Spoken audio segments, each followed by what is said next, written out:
The letters ENT at the end of a word can cause some confusion because sometimes we pronounce them as an A nasal or even an E nasal. But when it comes as a third person plural, it just becomes a schwa. That's correct. And that's one of those cases where you realize that you do need to understand the grammar of the language to be able to apply diction properly. Because like you said, if you see ENT at the end of a verb, it just indicates that you're dealing with a third person plural in conjugation.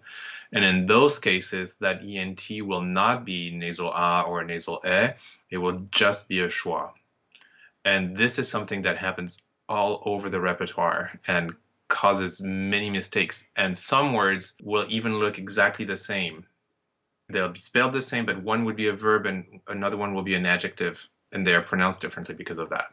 Well, and actually, we have a great example of that, I think, from Que fais-tu Blanche Tourterelle? I think the word content can cause that exact kind of confusion, right? Yeah, that's right. Because if you see content, so C-O-N-T-E-N-T, it could be the adjective content, content, happy, and then in this case, it's the A nasal that you're dealing with. But it could also be the verb conte, from to recount, to tell a story. And in this case, the ENT is pronounced schwa, and that's how you know that you're dealing with the verb and not the adjective. So in Que fais-tu, we have Cependant, en leur douce ivresse, nos amants comptent leur tendresse. And in this case, compte is really the verb. You can see that by doing a little bit of grammatical analysis where you have the subject, nos amants, and since you have this subject, you need to have a verb. So you know that content is not an adjective in this case.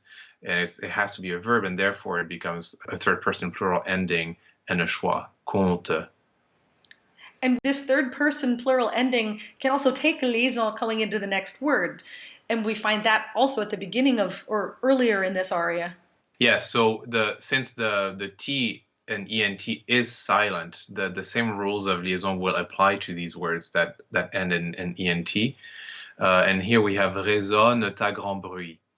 And again, we're dealing with a verb, third person plural, but the liaison is done here because it's followed by a preposition and those two words are related grammatically. And so therefore we pronounce the T in the context here. Yeah, and the noun for this resound, the word resound, résonne, is leur chanson. Right, so you have to backtrack even more and go to the very beginning of the verse. Leur chanson que fuit si terrée résonne à grand bruit. And this is where your subject is. Yeah. Leur chanson. So for those of us grammar geeks who love to diagram sentences, this is exactly the way we should be thinking about these sentences, right? We need to find subject-verb agreement, and that will give us whether it's plural or singular, or whether it's a noun or an adjective. Absolutely. And we have one more example of this in liaison too. Yeah, and there's a great little example in À lève-toi soleil, where both possibilities are very close together, so you can really see how it can become confusing if you're not sure what you're doing. Brille au firmament, where you have brille being the verb and firmament is a noun. So the ENT at the end of brille is the schwa, and the ENT at the end of firmament is actually the nasal A.